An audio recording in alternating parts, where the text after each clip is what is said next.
Si corres 5 kilómetros, te doy mi herencia. El aire del evento de caridad Futuro Dorado vibra con el tintineo de copas de champán francés que cuestan más que el salario mensual de una enfermera y risas forzadas que ocultan la indiferencia calculada de quienes asisten solo para ser vistos en las páginas de Sociedad. Isabela García, fundadora de la pequeña clínica comunitaria Esperanza, está visiblemente incómoda en su vestido prestado por su mejor amiga, un vestido azul marino que no le queda perfectamente, pero que es lo mejor que pudo conseguir para este momento crucial. Acaba de terminar un discurso apasionado de 3 minutos, implorando con voz que temblaba de emoción genuina por donaciones que mantengan su clínica abierta otros 30 días más antes de que el banco ejecute la hipoteca y cierre las puertas para siempre. Alejandro Martínez, el multimillonario anfitrión del evento que heredó su fortuna a los 25 años y que nunca trabajó un día de verdadero esfuerzo en su vida, sube al escenario de cristal con la confianza arrogante de quien nunca ha escuchado un no como respuesta. Es alto, bronceado por vacaciones en yates privados y exuda el desprecio casual de quien considera que la pobreza es una elección moral en lugar de una circunstancia sistémica. Toma el micrófono de oro con una mano perfectamente manicurada, mirando a Isabela con una sonrisa que no alcanza sus ojos fríos como hielo. Un discurso muy conmovedor. Isabela, dice arrastrando su nombre como si fuera algo gracioso en lugar de simplemente un nombre. Ciertamente tienes mucho aliento para alguien que claramente no pasa mucho tiempo haciendo ejercicio cardiovascular. El salón responde con risitas crueles de los otros asistentes que encuentran entretenimiento en la humillación ajena, porque hace que sus propias vidas vacías parezcan más interesantes por comparación. Isabela siente que el calor de la vergüenza sube por su cuello, pero mantiene la barbilla levantada, negándose a darle la satisfacción de verla derrumbarse. Alejandro camina hacia ella con pasos medidos, deteniéndose demasiado cerca, invadiendo su espacio personal de manera deliberada, forzándola a mirar hacia arriba para mantener contacto visual, mientras él la hace sentir pequeña, no solo físicamente, sino existencialmente. ¿Quieres dinero para tu clínica de caridad?, dice con tono condescendiente. Admiro la ambición, supongo. Pero en mi empresa, en mi mundo, recompensamos el esfuerzo físico real, la disciplina personal, el control sobre el cuerpo.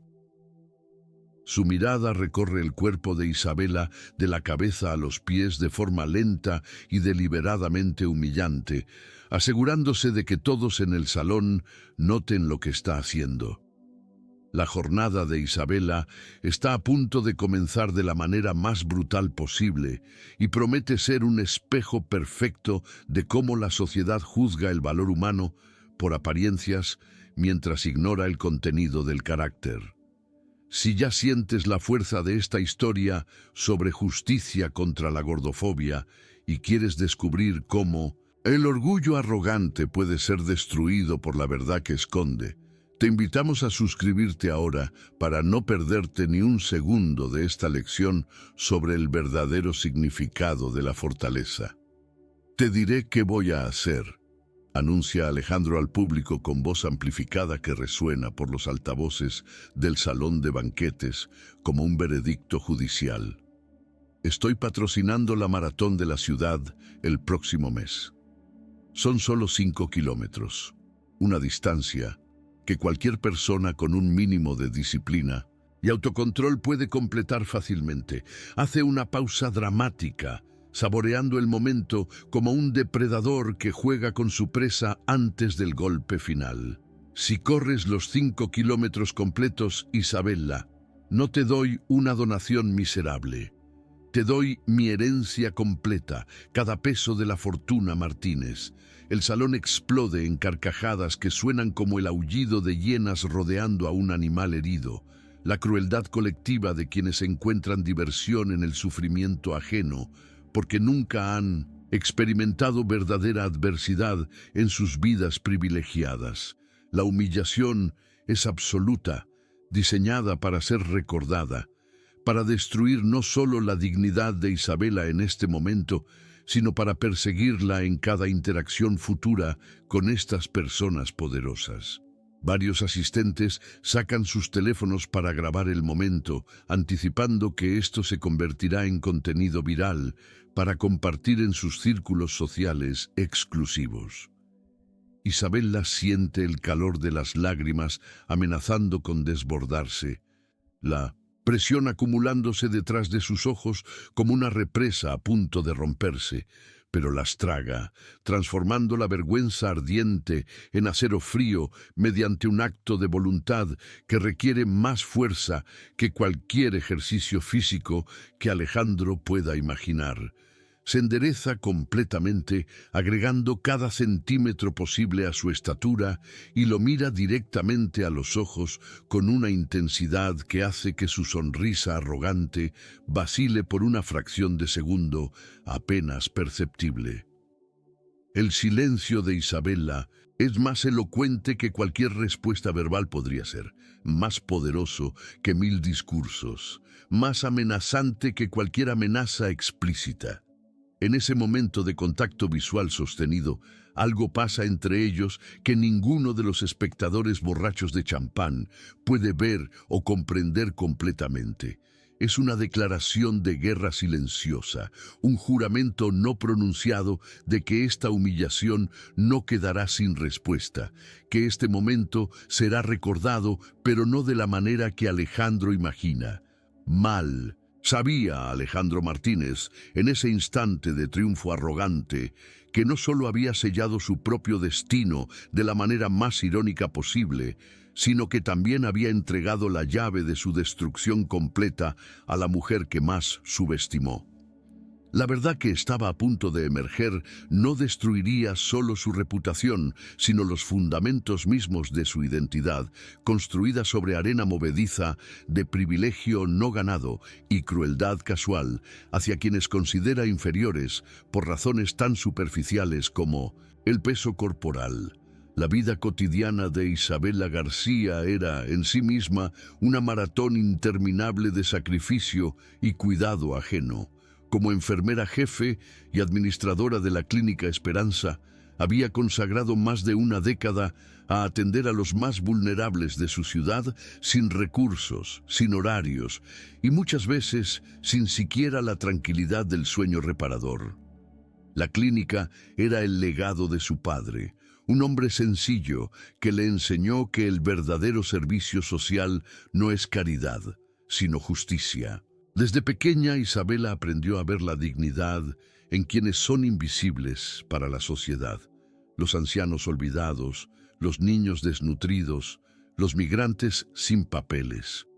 Su alegría más pura venía de la recuperación de un niño enfermo, de ver a una madre sonreír de alivio cuando recibía medicamentos gratuitos. Pequeños triunfos diarios le daban sentido a una existencia que, para quienes solo observan el exterior, parecía rutinaria y sacrificada sin recompensa. El sobrepeso de Isabela no era resultado de indiferencia ni de comodidades. Era la suma de años de turnos dobles, estrés crónico, falta de tiempo para sí misma y noches interminables velando a pacientes mientras todos los demás dormían.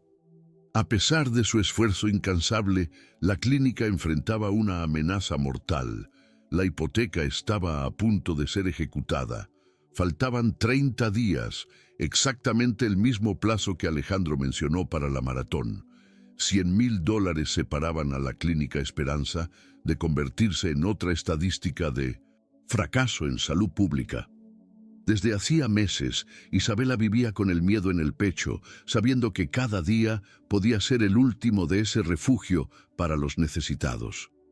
Su vulnerabilidad, que pocos conocían, era la fe casi desesperada de que los poderosos del mundo, personas como Alejandro, podrían llegar a sentir compasión si solo entendían la magnitud de la necesidad. Había gastado semanas redactando cartas, armando presentaciones y ensayando discursos, buscando tocar el corazón, o al menos la responsabilidad social, de los ricos, convencida de que explicar el sufrimiento bastaba para generar ayuda. El golpe recibido aquella noche no solo había destruido su dignidad pública, sino que también puso a prueba su última esperanza. La humillación fue un incendio interior, pero en ese fuego Isabela encontró algo inesperado: determinación. Por primera vez en años pensó en sí misma más allá del rol de cuidadora. Una llama de orgullo nuevo empezó a crecer. Ella no correría para complacer a Alejandro ni para ganar respeto ajeno. Correría para demostrar que podía ser fuerte en sus propios términos sin necesidad de adelgazar ni encajar en expectativas ajenas. La prensa local, siempre hambrienta de espectáculo, captó rápidamente la apuesta humillante en el evento. Al día siguiente, los titulares mezclaban sensacionalismo y burla. Si la enfermera corre 5 kilómetros, será rica, solidaridad o crueldad millonaria. Las redes sociales estallaron con memes y comentarios crueles sobre el peso y la supuesta imposibilidad de semejante reto para una mujer como Isabela. Pero entre la marea de burlas empezaron a surgir mensajes de apoyo sorpresivo. Expacientes, familias agradecidas e incluso algunos desconocidos vieron en Isabela un símbolo de resistencia. Sin embargo, el circo mediático no fue el peor obstáculo. Alejandro, confiado en su triunfo, usó su influencia para asegurarse de que ningún entrenador personal de prestigio quisiera ayudar a Isabela por temor a manchar su marca si ella fracasaba. Filtró rumores de apuestas millonarias en su contra, convirtió su entrenamiento en objeto de escarnio y movió hilos para que su historia de sacrificio quedara siempre eclipsada por el espectáculo grotesco de la enfermera gorda corriendo.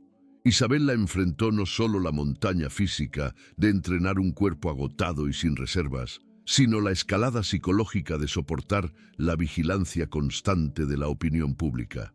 Cada paso que daba por el parque, cada caída en la caminadora era grabada y distribuida en clips burlones.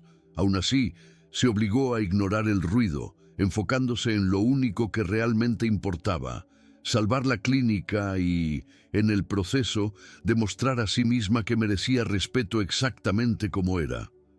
Su círculo más íntimo comenzó a organizarse. Ana, la doctora principal de la clínica y mejor amiga de Isabela, se ofreció como compañera de entrenamiento improvisada. Del barrio surgió una red de apoyo que preparaba comidas saludables, la animaba en los entrenamientos y cuidaba de los pacientes para que Isabela pudiera dedicar 1 hora diaria a correr.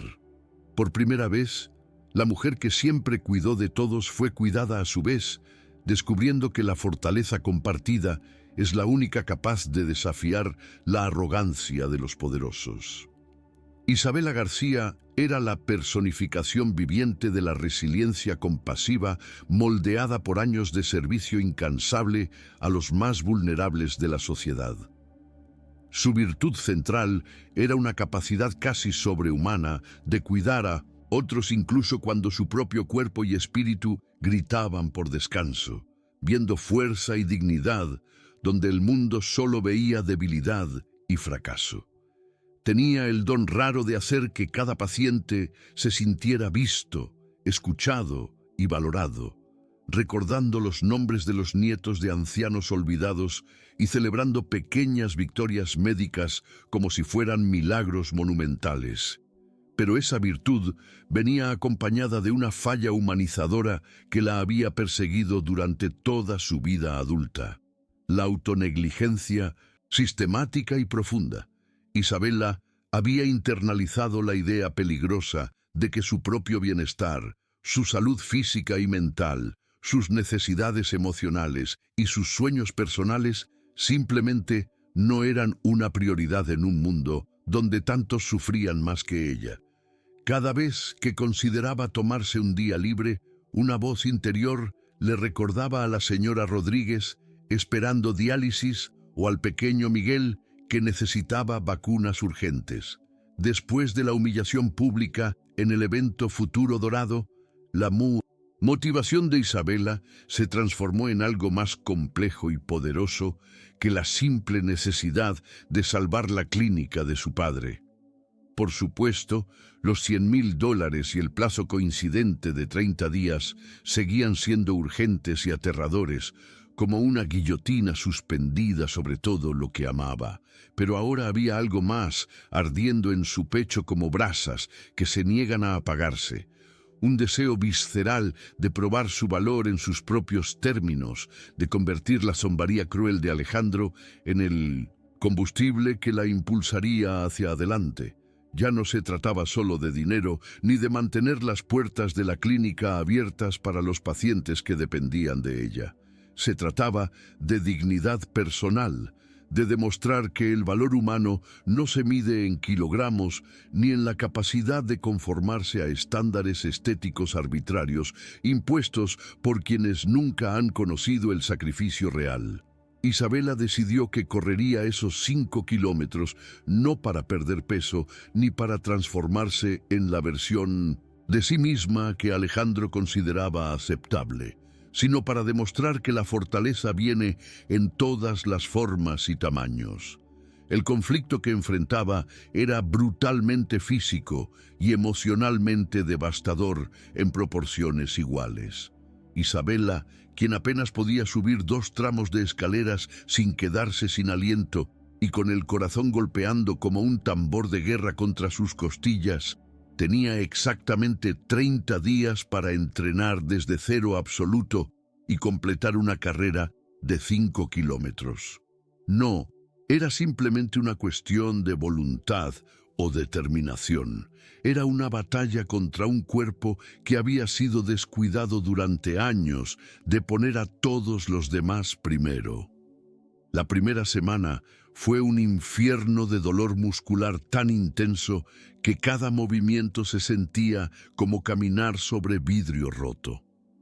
Músculos que Isabela ni siquiera sabía que existían gritaban con agonía después de intentos de trotar que duraban apenas 5 minutos antes de que tuviera que detenerse, doblándose por la mitad mientras intentaba recuperar el aliento.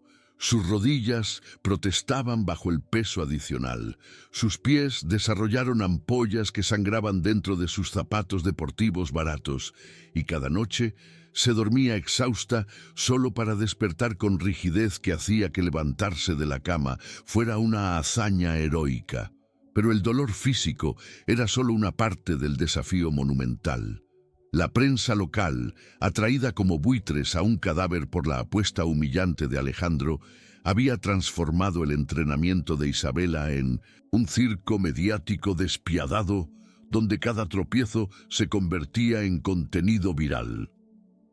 Reporteros acampaban fuera de su casa a las 5 de la mañana para capturar imágenes de ella saliendo a correr, editando los videos para enfatizar cada momento de lucha, cada caída, cada instante donde la duda y el agotamiento eran visibles en su rostro sudoroso.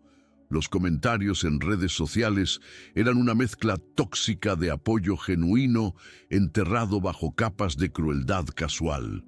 Por cada mensaje alentador de antiguos pacientes agradecidos, había 10 comentarios burlándose de su peso, haciendo apuestas sobre cuándo se rendiría, creando memes crueles que comparaban su entrenamiento con escenas cómicas de películas. Algunos usuarios crearon cuentas falsas dedicadas exclusivamente a documentar su supuesto fracaso inevitable, publicando actualizaciones diarias con títulos como «Conteo de días hasta que la enfermera se rinda», acompañados de emojis de risas. El reloj marcaba implacablemente cada día que pasaba, cada amanecer siendo un recordatorio de que el banco no esperaría, que la ejecución hipotecaria procedería sin importar cuánto esfuerzo pusiera en su entrenamiento. Isabela vivía en un estado constante de ansiedad, donde el miedo al fracaso físico se mezclaba con el terror de decepcionar a los cientos de pacientes que dependían de la Clínica Esperanza para su supervivencia literal. El peso de esa responsabilidad era más pesado que cualquier kilogramo en su cuerpo, más agotador que cualquier kilómetro que pudiera correr. Y mientras Isabela luchaba contra su propio cuerpo, contra el tiempo, contra la opinión pública y contra el dolor que amenazaba con quebrarla cada mañana, Alejandro Martínez observaba desde su torre de marfil con una mezcla de diversión cruel y algo más oscuro que él mismo no reconocía. Usaba su influencia masiva no solo para asegurarse de que la prensa cubriera cada aspecto humillante del entrenamiento de Isabela, sino también para sabotear activamente sus posibilidades de éxito de maneras que el público nunca vería ni comprendería hasta que fuera demasiado tarde. Alejandro Martínez no era simplemente rico ni meramente arrogante. Era un fanático obsesivo de la perfección física que bordeaba lo patológico. Su motivación más profunda, la que lo despertaba a las 4:30 de la madrugada para entrenamientos de 2 horas antes de revisar un solo correo electrónico, era un miedo visceral e inconfesable a la debilidad en cualquiera de sus formas. Heredó su fortuna de $500 millones a los 25 años, cuando su padre murió súbitamente de un infarto, pero vivía perpetuamente bajo la sombra gigante de ese hombre que había construido el Imperio Martínez con sangre, sudor y sacrificio real. Para Alejandro, que nunca había trabajado un día verdadero en su vida, que nunca conoció la incertidumbre financiera ni el miedo a no poder pagar las cuentas, el control obsesivo sobre su cuerpo era la única manera de sentir que merecía la fortuna que simplemente le cayó del cielo por accidente de nacimiento. Su rutina era monástica en su rigidez. Despertaba a las 4:30, corría 10 kilómetros antes del desayuno, consumía exactamente 2000 calorías medidas al gramo, levantaba pesas durante 90 minutos cada tarde y se acostaba a las 10 en punto sin excepciones. Pero su obsesión iba mucho más allá del autocuidado saludable. Era una religión cruel donde la grasa corporal no era simplemente tejido biológico, sino evidencia de fracaso moral. Para Alejandro, el sobrepeso en otros no era un tipo de cuerpo válido ni una condición médica compleja. Era un signo inequívoco de pereza, falta de disciplina, ausencia de autocontrol y debilidad de carácter. Veía los cuerpos que no se ajustaban a su ideal estético como prueba viviente de que esas personas simplemente no se esforzaban lo suficiente, que habían elegido la comodidad sobre la excelencia. Era el espejo sombrío perfecto de Isabela en formas que ninguno de los dos comprendía completamente. Mientras ella sacrificaba su propio bienestar por el de otros hasta el punto de la autonegligencia destructiva, él sacrificaba a otros en el altar de su propia imagen hasta el punto de la crueldad sistemática. Alejandro tenía todo el poder que el dinero puede comprar y ninguna capacidad real para generar valor humano genuino, mientras que Isabela tenía toda la capacidad del mundo para crear impacto profundo en vidas ajenas, pero ningún poder institucional para proteger lo que había construido. Los primeros 10 días del entrenamiento de Isabela fueron una montaña de fracasos pequeños que se acumulaban como piedras sobre su espalda ya cargada. El primer día apenas logró trotar durante 3 minutos antes de tener que detenerse con el corazón latiendo tan fuerte que sentía que explotaría, las piernas temblando como gelatina, los pulmones ardiendo como si hubiera inhalado fuego líquido. se inclinó sobre sus rodillas en medio del parque público mientras corredores experimentados pasaban junto a ella sin siquiera reducir la velocidad, sus cuerpos atléticos haciendo que lo imposible pareciera sin esfuerzo. Ana, su mejor amiga y doctora de la clínica, corrió a su lado durante esos primeros intentos patéticos, ofreciendo palabras de aliento que sonaban huecas contra la realidad brutal del desafío físico. No importa, Isabela. Todos empezamos en algún lugar, decía Ana mientras Isabela luchaba por no llorar de frustración y vergüenza, pero importaba porque el reloj no se detenía por compasión, porque cada día que pasaba era un día menos para lograr lo imposible, porque el banco que amenazaba con cerrar la clínica no aceptaría esfuerzo como pago, sino solo resultados tangibles. El quinto día, Isabela cayó. No metafóricamente, sino literalmente, tropezando con sus propios pies exhaustos durante un intento de aumentar su distancia a 500 metros continuos. Cayó con fuerza sobre el pavimento del parque, raspándose las palmas de las manos hasta que sangraron, golpeándose la rodilla derecha con tanta violencia que un moretón oscuro floreció instantáneamente bajo su piel. Un fotógrafo oportunista capturó el momento exacto de la caída y para el mediodía la imagen estaba en todos los portales de noticias locales con titulares crueles como «La apuesta imposible, primera caída de muchas». Esa noche, Isabela se sentó en el borde de su cama con las manos vendadas y la rodilla pulsando con dolor sordo, contemplando seriamente la rendición por primera vez desde que aceptó el desafío humillante. ¿Qué estaba intentando probar exactamente?, se preguntó mientras miraba su reflejo en el espejo del dormitorio. Que podía transformarse en alguien diferente en 30 días, que su valor como ser humano dependía de completar 5 kilómetros, que merecía respeto solo si lograba conformarse a las expectativas físicas de un millonario cruel que nunca había conocido un día de verdadero sufrimiento. Pero entonces recordó algo que su padre le había dicho años antes de morir, cuando ella misma era una adolescente luchando con la inseguridad sobre su cuerpo en una sociedad obsesionada con la delgadez. «Mija», le había dicho con esa voz suave que siempre usaba para las verdades más importantes, «la fortaleza no es la ausencia de miedo ni la perfección del cuerpo. Es levantarse una vez más de las veces que caes. Es seguir adelante cuando cada fibra de tu ser grita que te detengas. Esa es la única medida de grandeza que importa».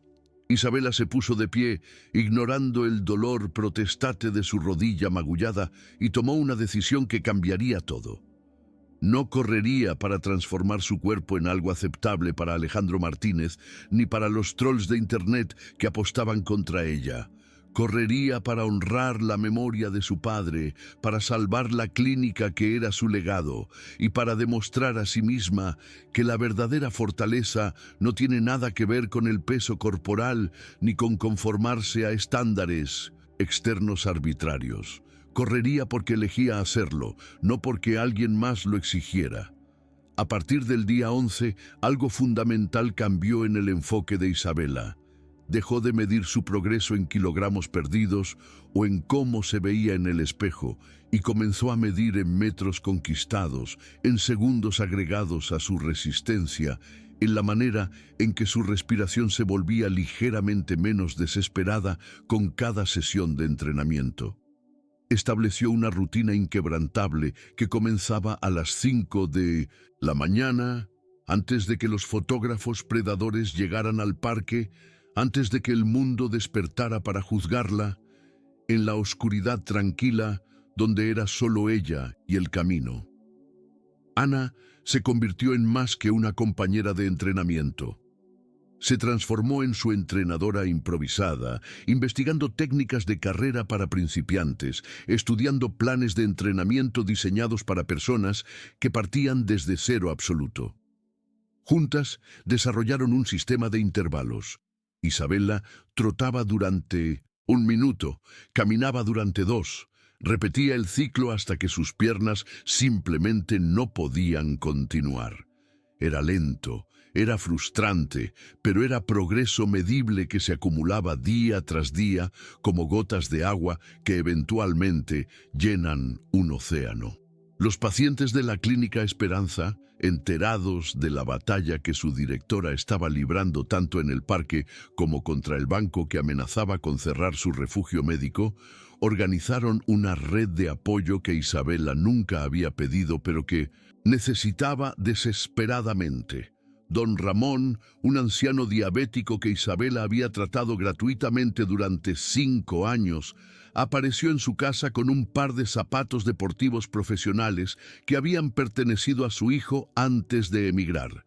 La señora Chen, cuya hija Isabel la había salvado de una neumonía severa, preparaba comidas balanceadas y las dejaba en la puerta de la clínica con notas de aliento escritas en español entrecortado.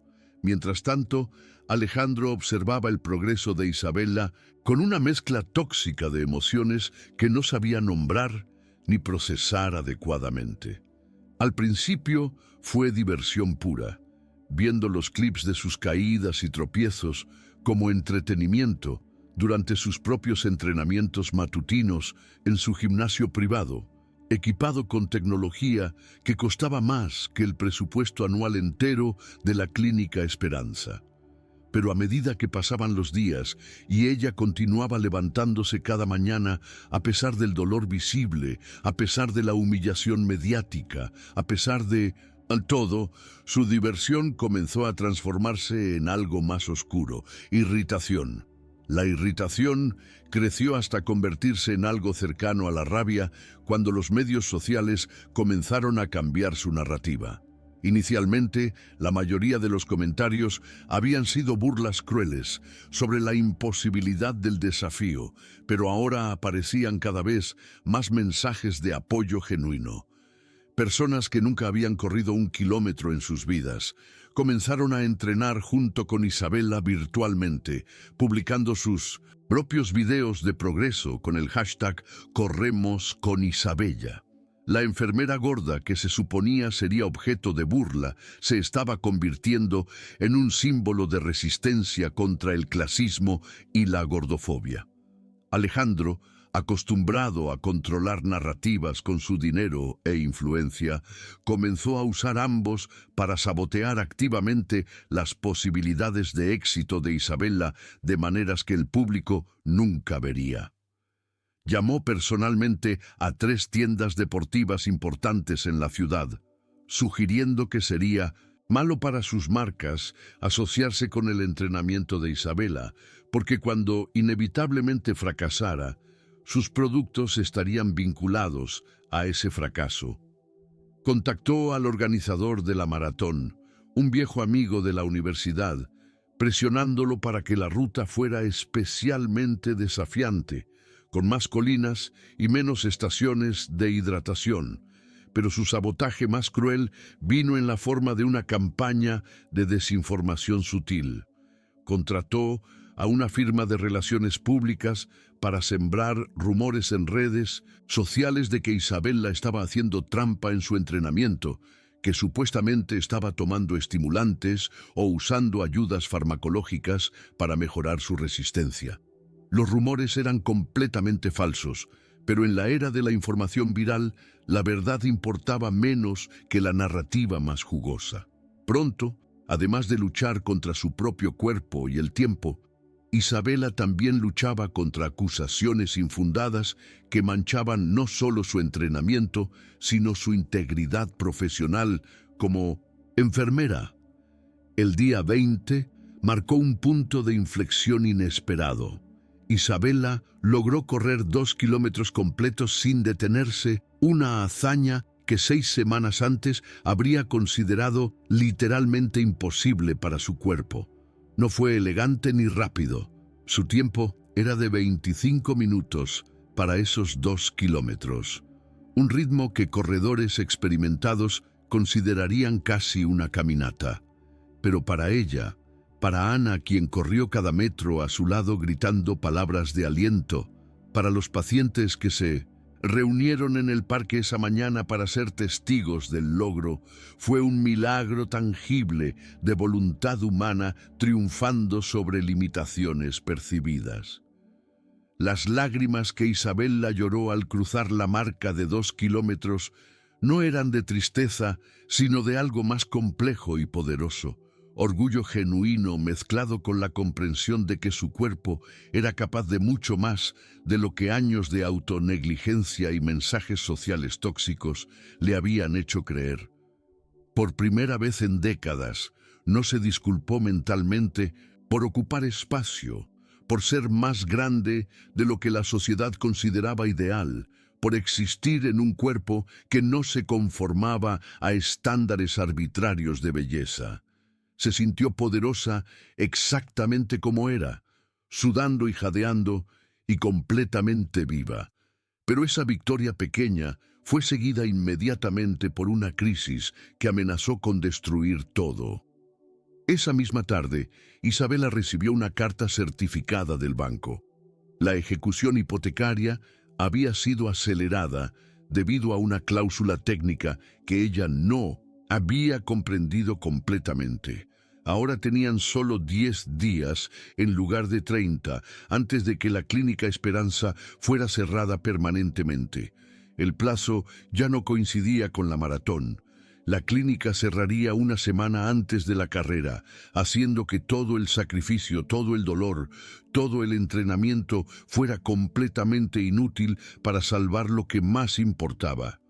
Isabella leyó la carta del banco 3 veces, cada lectura haciendo que las palabras se volvieran más reales y más devastadoras, hasta que finalmente tuvo que sentarse en el suelo frío de su oficina, en la clínica, porque sus piernas simplemente dejaron de sostenerla. La cláusula técnica que habían invocado estaba enterrada en la página 17 del contrato de hipoteca original que su padre había firmado 20 años atrás, escrita en lenguaje legal tan denso que ella nunca la había comprendido completamente hasta que ahora se usaba como arma contra todo lo que amaba. Ana la encontró allí 30 minutos después, todavía sosteniendo la carta con manos temblorosas, las lágrimas secándose en sus mejillas, pero sin sollozos, porque había pasado del shock a algo más allá del llanto. «Es el fin», susurró Isabella con voz hueca que sonaba como eco en una caverna vacía. Todo fue inútil, el entrenamiento, el dolor, la humillación pública. La clínica cerrará antes de la maratón. Alejandro gana sin siquiera tener que esperar a que yo fracase en la carrera. Gana porque el sistema está diseñado para que personas como él siempre ganen y personas como yo siempre pierdan. Pero Ana, quien conocía a su amiga mejor que nadie en el mundo, vio algo en los ojos de Isabella que contradecía las palabras derrotadas. Había fuego todavía ardiendo allí, pequeño pero persistente, negándose a apagarse completamente sin importar cuánta agua fría la realidad arrojara sobre él. «No», dijo Ana con firmeza, tomando las manos de Isabella entre las suyas. «No vamos a rendirnos ahora. Hemos llegado demasiado lejos. Has luchado demasiado duro. Encontraremos una manera de extender el plazo, de apelar la decisión, de conseguir un préstamo puente, algo». Durante los siguientes 3 días, Isabella y Ana se convirtieron en guerreras legales improvisadas, consultando con abogados pro bono que ofrecieron ayuda después de leer sobre su situación en las noticias. Descubrieron que podían apelar la aceleración de la ejecución hipotecaria, pero el proceso tomaría semanas y requeriría un pago inicial de $20,000 solo para que la apelación fuera considerada. Era dinero que simplemente no existía en las cuentas vacías de la clínica, dinero que Isabella nunca podría reunir en el tiempo disponible sin recurrir a la misma caridad que había pasado su vida dando en lugar de recibir. La historia de la crisis acelerada llegó a las noticias locales y la narrativa pública se volvió aún más polarizada. Los seguidores de Isabela organizaron una campaña de crowdfunding que en 48 horas reunió $14,000 de pequeñas donaciones de cientos de personas que nunca habían conocido, pero que veían en ella algo que los inspiraba. Pero todavía faltaban $6,000 y el plazo para presentar la apelación era en 36 horas. El tiempo se agotaba como arena cayendo a través de los dedos cerrados de alguien, tratando desesperadamente de retenerlo. Alejandro observaba todo esto desde su penthouse, con vistas a la ciudad, bebiendo whisky escocés de $400 la botella mientras revisaba las actualizaciones en su tablet. Debería haber sentido triunfo viendo que Isabela estaba a punto de perder todo a pesar de sus esfuerzos heroicos. Debería haberse regocijado en la confirmación de su filosofía de que el esfuerzo sin poder institucional era inútil, que el mundo pertenecía a quienes nacían con ventajas y sabían cómo mantenerlas. Pero en lugar de satisfacción, sentía algo incómodo retorciéndose en su estómago, como náusea que no podía identificar ni eliminar. Por primera vez en años, Alejandro pensó realmente en su padre, no en la figura mítica del constructor de imperios, sino en el hombre real que había sido antes del infarto. Recordó una conversación que habían tenido cuando Alejandro tenía 19 años. Recién regresado de Europa después de desperdiciar $100,000 en una sola temporada de fiestas. Su padre lo había mirado con una mezcla de decepción y tristeza que Alejandro nunca olvidó, aunque pasó años tratando de hacerlo. Hijo, le había dicho, la riqueza sin propósito es veneno, el poder sin compasión es tiranía. Si alguna vez heredas mi fortuna, espero que la uses para construir algo que importe, no solo para acumular más de lo que ya tienes en exceso. Esas palabras resonaban ahora en la mente de Alejandro con un peso que había ignorado durante años. Sacudió la cabeza tratando de dispersar los pensamientos incómodos, diciéndose a sí mismo que Isabela no era su responsabilidad, que si no podía salvar su propia clínica, eso solo probaba que el mundo de los negocios era demasiado duro para idealistas sin el acero necesario para sobrevivir. Pero la incomodidad persistía, creciendo como una semilla de duda plantada en tierra fértil, finalmente recibiendo agua después de una sequía larga. El día 25 del entrenamiento de Isabela, 4 días antes de la maratón, y 2 días antes de que la apelación legal tuviera que ser presentada con el dinero completo, sucedió algo que nadie anticipó. Isabela estaba corriendo su sesión matutina, habitual, ahora capaz de completar 3 kilómetros continuos, aunque a un ritmo lento, cuando tropezó con una grieta en el pavimento que no vio porque el sol apenas estaba saliendo y la luz era traicionera. Cayó con fuerza, y esta vez no fue solo raspones superficiales y moretones que sanarían en días. El dolor en su tobillo izquierdo fue inmediato e intenso, una explosión de agonía que hizo que gritara antes de poder contenerlo. Ana, corriendo 2 metros detrás como siempre, llegó a su lado en segundos y supo instantáneamente por la manera en que el tobillo ya estaba hinchándose que esto era serio. «No intentes ponerte de pie», ordenó con voz de doctora reemplazando la voz de amiga. «Necesitamos llevarte al hospital ahora mismo para radiografías». Isabela, con lágrimas corriendo por su rostro que esta vez no podía contener, susurró las palabras que ambas estaban pensando. «Se acabó, ¿verdad? Incluso si el tobillo no está roto, no podré correr en 4 días. Todo fue por nada». Las radiografías en el hospital público, donde Isabela había trabajado durante años, mostraron un esguince severo de grado 2, no una fractura completa, pero lo suficientemente grave como para que cualquier doctor razonable le ordenara reposo absoluto durante mínimo 2 semanas. El médico de emergencias, un colega que había trabajado junto a Isabela en turnos nocturnos interminables, le habló con la gentileza de quien da malas noticias a un amigo. Isabela, lo siento mucho, pero no hay manera médicamente responsable de que puedas correr esa maratón en 4 días. Tu tobillo necesita inmovilización, hielo, elevación y tiempo. Si intentas correr antes de que sane adecuadamente, podrías causar daño permanente que afectaría tu movilidad por el resto de tu vida. Isabela salió del hospital con muletas, su tobillo envuelto en un vendaje compresivo azul que parecía una sentencia física de derrota, y el corazón más pesado de lo que había estado en toda su vida. Ana la llevó a casa en 1900 silencio, porque no había palabras de consuelo que pudieran cambiar la realidad médica brutal. Correr con un esguince severo de grado 2 no era valentía, sino imprudencia suicida que podría dejarla incapacitada permanentemente. Y sin embargo, mientras yacía en su cama esa noche, mirando el techo con el tobillo pulsando con dolor sordo a pesar de los analgésicos, Isabela sabía que la decisión que enfrentaba no tenía nada que ver con lógica médica ni con sentido común. Los siguientes 2 días fueron una agonía de incertidumbre y presión acumulada.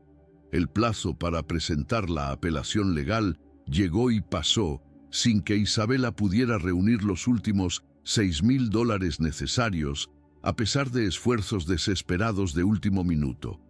La campaña de crowdfunding se había estancado en 14,000 exactos, como si ese fuera el límite de la generosidad colectiva de extraños en Internet.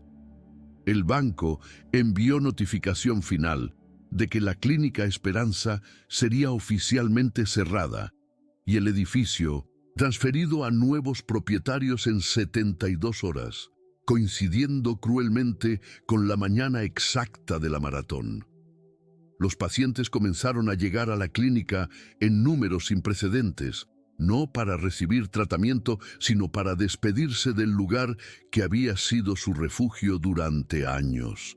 Don Ramón, el anciano diabético, lloró abiertamente mientras le agradecía a Isabela por los 5 años de tratamiento gratuito que literalmente le habían salvado la vida cuando ningún otro hospital quería atenderlo sin seguro.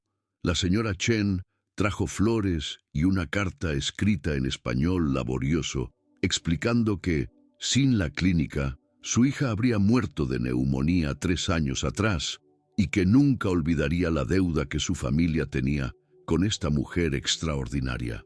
Isabela recibió cada agradecimiento con gracia dolorosa, abrazando a cada paciente, aunque cada abrazo se sentía como otro clavo en el ataúd de su fracaso, para proteger lo que su padre había construido. Esa noche, 2 días antes de la maratón, se sentó en la oficina vacía de la clínica con Ana y tomó la decisión más difícil de su vida. «Voy a correr de todas formas», dijo, con voz tranquila que contradecía la locura de las palabras. «Sé que es estúpido desde el punto de vista médico, sé que podría causarme daño permanente, pero necesito intentarlo. No por el dinero de Alejandro, porque esa apuesta siempre fue una broma cruel, sino porque necesito terminar lo que empecé por mí misma».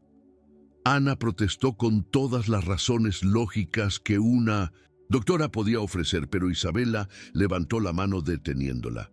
«No te estoy pidiendo permiso ni aprobación médica», le dijo a su mejor amiga. «Te estoy diciendo lo que voy a hacer porque necesito que alguien sepa que si me ven caer en esa carrera, si me ven arrastrándome hacia la línea de meta, que no se atrevan a detenerme a menos que literalmente esté muriendo. Esta no es una decisión racional y no pretendo que lo sea. Es algo que necesito hacer por razones que van más allá de la lógica». Mientras Isabela tomaba su decisión imposible, Alejandro Martínez estaba en su oficina corporativa 50 pisos por encima de la ciudad, sosteniendo un sobre manila viejo que su asistente ejecutiva había encontrado en los archivos personales de su padre fallecido. El sobre estaba marcado con instrucciones específicas de ser abierto solo si Alejandro alguna vez intentaba cerrar o sabotear financieramente la Clínica Esperanza.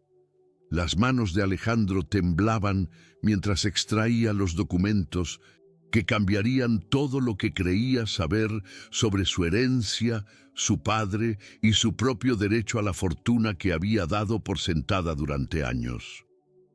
El primer documento era una cláusula testamentaria que nunca había sido mencionada durante la lectura oficial del testamento, porque estaba diseñada para activarse solo bajo condiciones específicas que ahora se habían cumplido.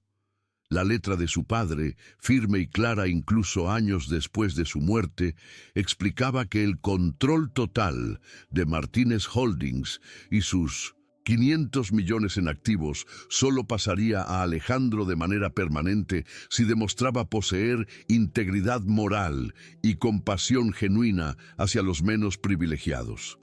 El test final, especificaba el documento, sería su tratamiento de la institución caritativa más preciada por su padre, la Clínica Comunitaria Esperanza. Alejandro sintió que el piso bajo sus pies se convertía en vacío mientras continuaba leyendo.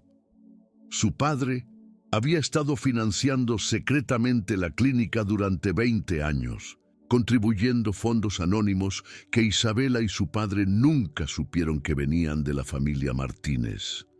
Más aún, el terreno donde la clínica estaba construida no pertenecía al banco que amenazaba con ejecutar la hipoteca. Pertenecía al fideicomiso principal de Martínez Holdings y la supuesta deuda de $100,000 era en realidad una prueba elaborada para ver cómo Alejandro respondería cuando la institución enfrentara crisis.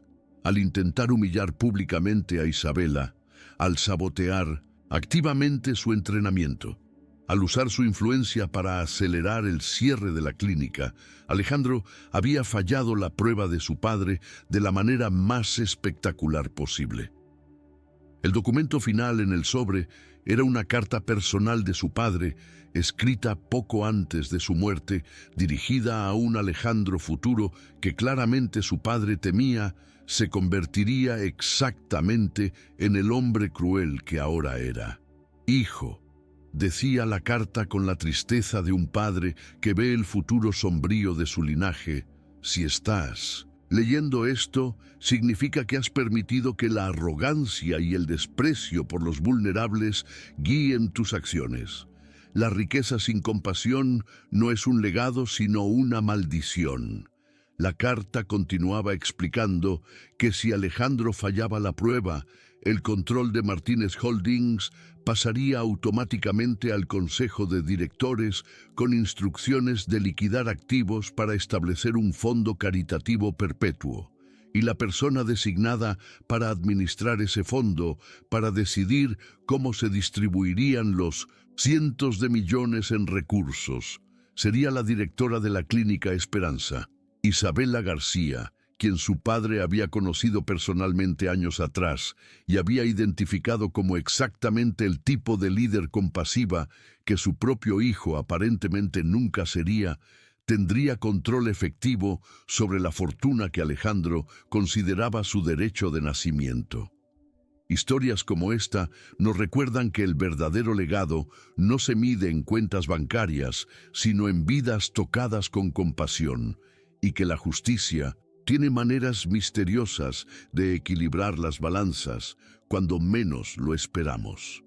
Si este mensaje sobre dignidad y el precio de la arrogancia resuena en tu corazón, tu suscripción al canal nos ayuda a continuar compartiendo lecciones sobre cómo la fortaleza del espíritu siempre supera el poder del privilegio no ganado.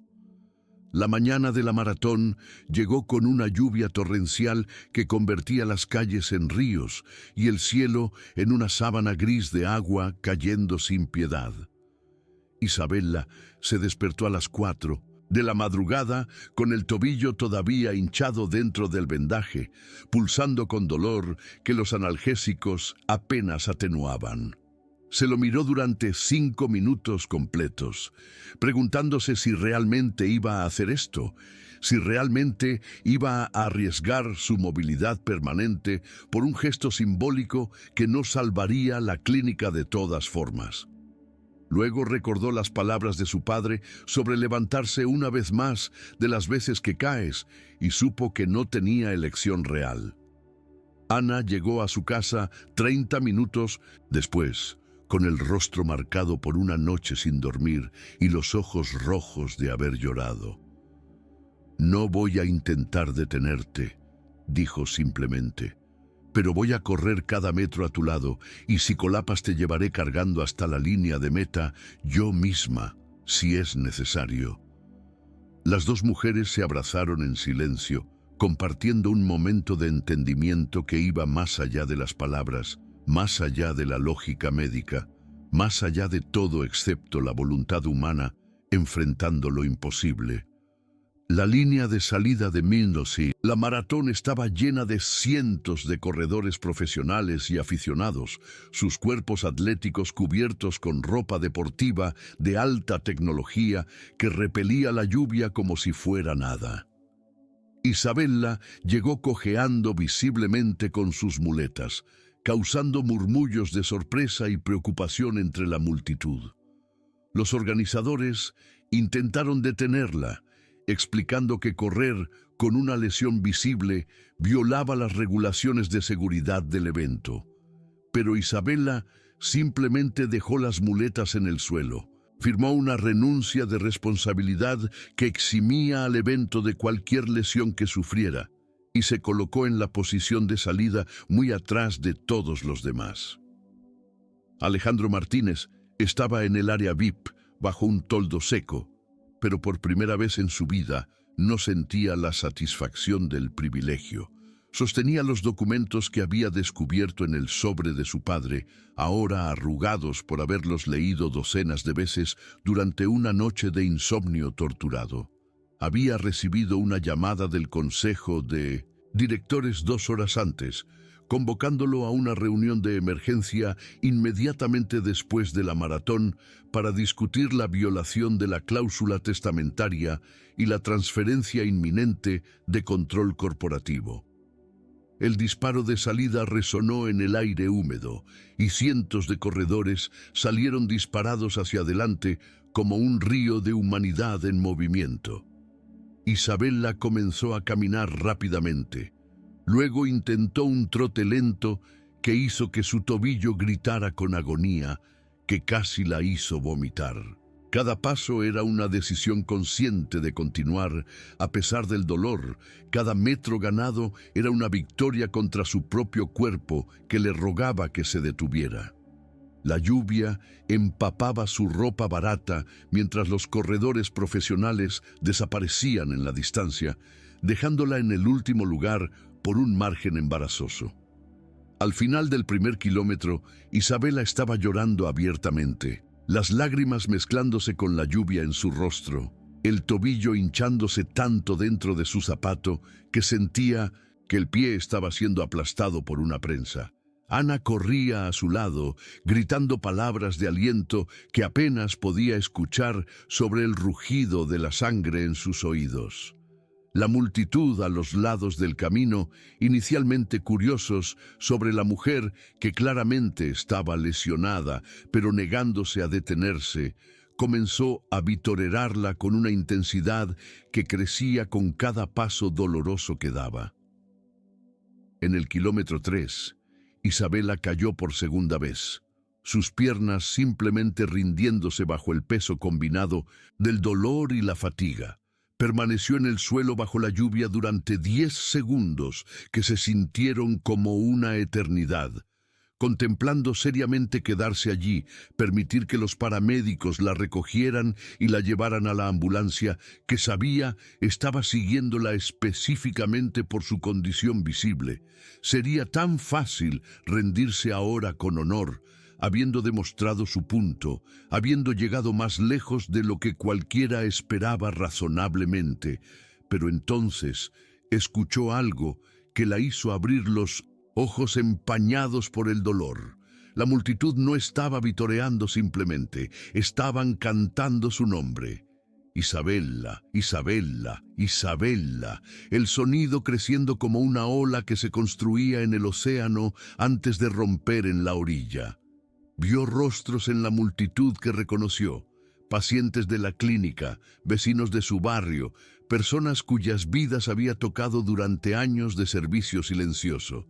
Don Ramón estaba allí bajo un paraguas gritando con lágrimas corriendo por su rostro arrugado.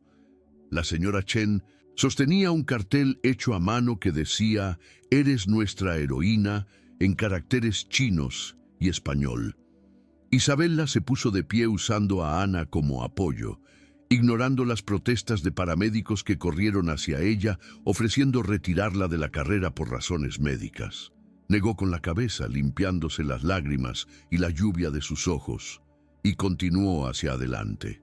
El último kilómetro fue una tortura que ninguna palabra puede capturar adecuadamente, cada paso sintiendo como caminar sobre clavos ardientes, su tobillo ahora completamente entumecido, excepto por pulsos ocasionales de dolor tan intenso que la hacían jadear. Pero continuó, arrastrándose hacia la línea de meta que parecía estar a kilómetros de distancia, aunque los marcadores decían que solo quedaban metros. Alejandro observaba todo desde su posición seca bajo el toldo VIP, y por primera vez en su vida adulta se sentía genuinamente avergonzado de sí mismo. Esta mujer, a quien había humillado públicamente, cuya clínica había intentado destruir, cuyo entrenamiento había saboteado activamente, estaba demostrando más fortaleza verdadera en estos momentos de agonía que él había mostrado en toda su vida privilegiada. El abogado de su padre estaba junto a él con documentos listos para ser firmados. La transferencia de poder que despojaría a Alejandro de todo, excepto una pensión modesta, entregando el control de la fortuna Martínez a un fideicomiso administrado por la mujer que ahora se arrastraba hacia la meta. Isabella cruzó la línea de meta después de 2 horas y 40 minutos, el tiempo más lento registrado en la historia de esa maratón de 5 kilómetros. Pero el rugido de la multitud fue más fuerte que para cualquier ganador en años anteriores. Colapsó inmediatamente después de cruzar, su cuerpo finalmente rindiéndose ahora que había logrado lo imposible. Los paramédicos la rodearon instantáneamente, estabilizando su tobillo que había sufrido daño adicional, pero que los doctores más tarde confirmarían sanaría completamente con tiempo y tratamiento adecuado.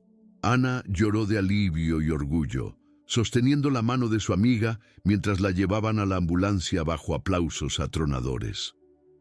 Alejandro caminó lentamente hacia donde los paramédicos estaban preparando a Isabella para el transporte, la lluvia empapando su traje de diseñador porque había dejado la protección del toldo VIP sin pensar. Se arrodilló junto a la camilla mirando a esta mujer extraordinaria que había expuesto todas sus deficiencias morales, simplemente negándose a rendirse contra probabilidades imposibles. Isabella susurró con voz quebrada por emociones que nunca había permitido sentir. Lo siento, no es suficiente para lo que te hice, para lo que intenté quitarte. Pero necesitas saber la verdad. Tu clínica nunca estuvo realmente en peligro de ejecución hipotecaria, porque el terreno pertenece al fideicomiso de mi familia, y ahora ese fideicomiso te pertenece a ti. Los ojos de Isabella, nublados por el dolor y la confusión, se enfocaron lentamente en Alejandro mientras él explicaba todo. La prueba de su padre, la cláusula testamentaria, su propio fracaso espectacular en demostrar la compasión que habría preservado su herencia. El Consejo de Directores se reunirá en 1 hora para transferir el control de Martínez Holdings a un fideicomiso caritativo que tú administrarás, dijo con una risa amarga que contenía cero alegría. Mi padre te eligió hace años como la guardiana de su legado porque vio en ti lo que yo era demasiado ciego y arrogante para reconocer. Verdadera fortaleza que no necesita humillar a otros para sentirse poderosa. Los meses siguientes trajeron transformaciones que cambiaron no solo vidas individuales, sino estructuras enteras de poder en la ciudad. Isabela, después de 2 meses de recuperación, donde su tobillo sanó completamente gracias al tratamiento médico de primera clase que ahora podía pagar, se convirtió en administradora de un fondo de $400 millones dedicado a clínicas comunitarias, educación para familias de bajos ingresos y programas de salud preventiva. La Clínica Esperanza no solo se salvó, sino que se expandió a 10 ubicaciones en vecindarios desatendidos, cada una llevando el nombre de su padre como recordatorio de que el verdadero legado se construye en servicio. Alejandro fue despojado de su fortuna, pero mantuvo su vida, algo que inicialmente consideró una humillación peor que la muerte, pero que eventualmente reconoció como el mayor regalo que su padre pudo darle. Con solo una pensión modesta, tuvo que aprender por primera vez lo que significaba trabajar, presupuestar, vivir sin la red de seguridad del privilegio heredado. Curiosamente, en su nuevo trabajo como coordinador de programas en una de las clínicas expandidas de Isabela, reportando a ella directamente, descubrió algo que décadas de riqueza nunca le habían enseñado: la satisfacción de contribuir genuinamente al bienestar ajeno sin esperar nada a cambio. Un año después de aquella maratón bajo la lluvia, Isabela estaba de pie en el mismo escenario del evento Futuro Dorado, pero esta vez como la oradora principal, invitada por una nueva generación de filántropos que habían aprendido de los errores de sus predecesores. Habló sobre fortaleza redefinida, sobre cómo el valor humano nunca puede medirse en escalas ni cronómetros, sobre la importancia de construir sistemas que eleven en lugar de humillar. Y en la audiencia, tomando notas con humildad genuina, estaba Alejandro Martínez, aprendiendo finalmente las lecciones que su padre había intentado enseñarle antes de que fuera demasiado tarde. La jornada de Isabela nos enseña que la verdadera fortaleza nunca se encuentra en la perfección del cuerpo, sino en la capacidad del espíritu humano de soportar dolor impensable y aún así elegir levantarse una vez más. La arrogancia puede burlarse de la superficie, pero la verdad sobre el carácter genuino siempre encuentra su camino hacia la luz, y esa luz expone tanto la grandeza oculta como la podredumbre disfrazada de éxito. Si deseas que más historias como esta alcancen a otros corazones que necesitan recordar que el legado verdadero se construye en compasión y no en cuentas bancarias, tu suscripción es el gesto que nos impulsa a continuar esta misión de celebrar la dignidad humana en todas sus formas. Gracias por acompañarnos en este viaje donde una enfermera que el mundo juzgó por su peso demostró poseer más fortaleza real que el multimillonario que intentó destruirla.